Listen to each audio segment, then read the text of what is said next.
Hi, my name is Brett, and this is episode 5 of Test-Driven RSpec. In today's episode, I'm going to go over the basics of using Capybara to test the actual contents of the web application in the browser. We're going to cover setting up Capybara to use with RSpec, visiting pages, expecting certain content to be on those pages, clicking links and going to other pages, and then testing that the current URL has changed. First off, when you create a new Rails application in Rails 5 or higher, in your development and test group, you'll see that Capybara is already included, which is really nice. So we won't have to go and install any new gems. If you don't have Capybara yet, just add gem Capybara to your development and test directory, wherever you have your RSpec Rails gem required, and bundle install that, and then you'll be good to go. The first step to using Capybara with RSpec is to actually update your Rails helper and require Capybara RSpec. This will allow the Capybara DSL, which we'll be going over shortly, to be used within your RSpec tests. So go ahead and require that in your Rails helper. And the reason you require it in your Rails helper is that for the most part, when you're creating tests that use Capybara, you're testing the whole application, right? Because you're visiting a page and it's going through the whole life cycle of your application. It's not just a single class or something that's doesn't rely on Rails. So you put in your Rails helper because we're going to require a Rails helper, which will let us use Capybara. Now, similar to how we have our spec requests directory where we put our API tests, we're going to create a spec features directory where we put our feature tests.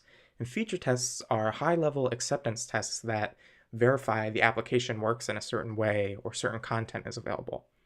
And Capybara lets us make assertions based upon that. So go ahead and create that directory. Similar to how RSpec knows that tests in the requests directory or the models directory are testing models or requests, it knows that tests in the features directory are feature tests. And that allows us to go ahead and we'll use Capybara with it. We're going to create a test that expects there to be certain content on a new page in the app because we don't actually have any web pages yet. So I'm going to do spec features, or call it home spec, and we're going to test that there's this home page. First step is to require the Rails helper. Write our top level RSpec describe. I'll just call it home. You can call it like home features. I like home features, kind of like how we had console requests. It just keeps it simple, or it keeps it nice and organized based upon where your test is. And we're going to make a simple example of it displays the name of the app. Now this application is called a game tracker. The idea is that it tracks the games that you own, almost like a shelf, a bookshelf for your games. And this will be our first use of the newly available Capybara DSL. A method that's available is called visit, and you pass in the path of the URL you want to visit. So for this, we're going to call home because in the previous episode, just the regular root directory of / is actually an API endpoint for status, and we'll refactor that in a future episode, but let's just keep it as /home for now. So you visit /home, and that actually tells Capybara to go and visit that page. And then you can write expectations based upon the content of that page. So you write our expectation, and now we have a page object, which lets us say, expect the page to have content, and we're just going to say the title of the application. Now this is saying that we expect this page to have within the HTML this specific text. There are other expectations we can write, but we'll start with this. And this have content comes from Capybara's DSL, and it's a useful method because it tells the test suite to wait a certain amount of seconds, like maybe 5 seconds, in case you have asynchronous code, like a JavaScript app, and it says wait until this is available. So don't just immediately fill if it's not available, like if the JavaScript is executing and running. Now we don't have JavaScript in this app, so that's not something we need to worry about, but I would just say get into the habit of using have content if you're testing certain content being available on the page. Now we'll go ahead and we'll run this test. I gotta save it first. So that failed, and it's because we have no route that matches get home. That's because if we open up our config routes RB, we'll see we don't actually have that route defined. So let's go ahead and define that with get home, and we'll map it to home index. In the future, it'd be nice to move these API requests into a namespace and cover what namespaces do. But for now, let's just keep it as it is. And we'll just mix our API code and our actual web page code. Let's go ahead and run that again. We have a different failure now, uninitialized constant home controller. This is very similar to the API tests in past episodes, so we need to go ahead and create home controller. It's going to inherit from application controller. Save that. Run it again. We don't have the index actions, so we'll do def index. Run it again. Now we'll see a failure. It doesn't have any template for text HTML. Now in the past episodes, right, we did render JSON and passed in some JSON, or we passed in a hash that rendered as JSON. Now instead we're just going to leave this as it is blank, and we're going to define the HTML that the app will render. The first step is to getting this working is to create the directory in app views called home, because that matches up with the singular home controller we created. Then we create app views home index.html.rb. Now this will be the file that will get rendered by the application, and we're going to add an h1 of game tracker. Go ahead and save that. Sorry, run the test again. And it passes. Now, this is something we haven't done yet, but let's just do it to verify ourselves. We'll actually start the Rails application with bin Rails s, which is short for server. It'll start up the app on localhost 3000. Refresh this. Renders the default "yay, you're on Rails" page. But if we go to /home, we'll see we have our application now rendering, and this page renders, which is really cool. Before we just had API requests, but now we actually have our text rendering. I'm going to go ahead and shut down that Rails server and clear that so we can keep moving on. And we'll go back to our test. So we visit home, we expect the page to have the content game tracker. And now let's go ahead and add a link to another page, because that will let us test that we can visit the about page, let's say. And we'll start by changing the example to it displays the name of the app to, we'll say, and displays and links to the about page. I'll go ahead and save that. We'll do click link, which is available as part of Capybara, and we'll just add an about page. So we'll call the link about, and that will link to a new page that we'll add. And then we'll say expect current path to equal /about.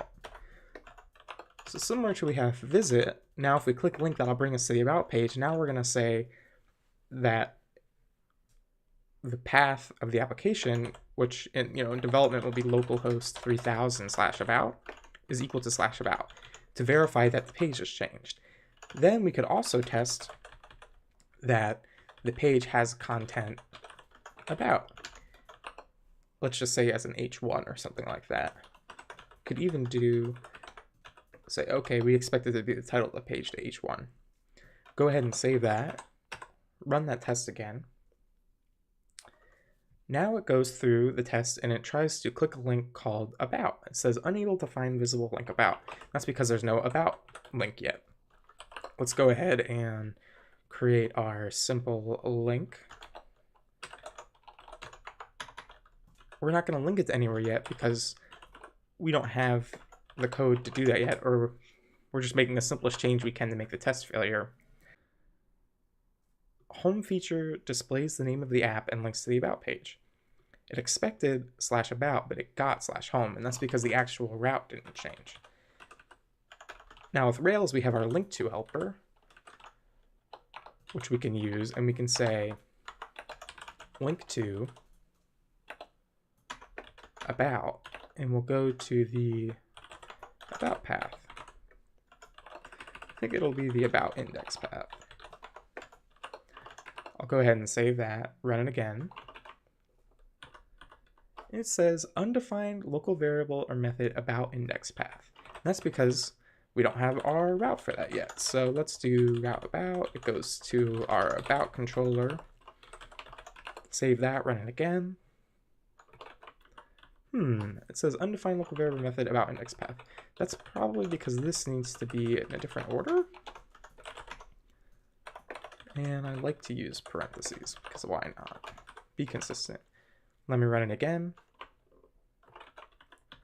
About index path, undefined local. Okay, so it says just about path, which is nice. Go ahead and run the test again.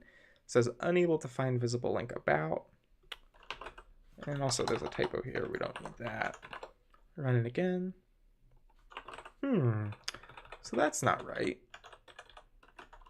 I think I was right the first time.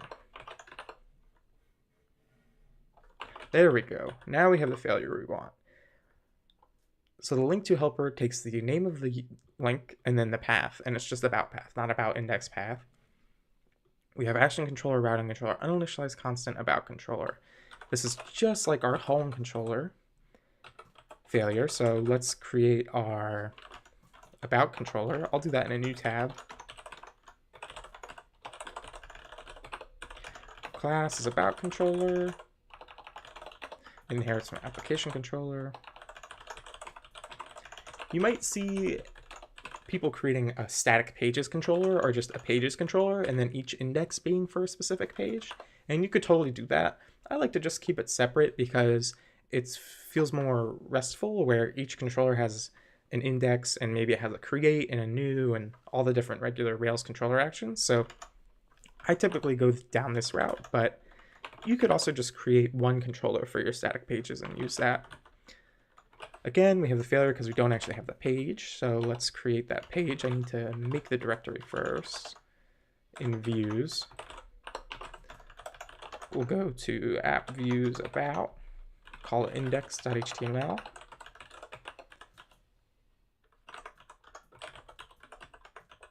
Add the about, run the test again. So I can't test the h1. Let me actually remove that. That was my bad.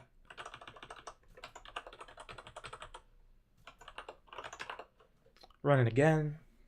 Now it passes, which is great. So that's a really simple Capybara test. We have expect page to have content. You can click links.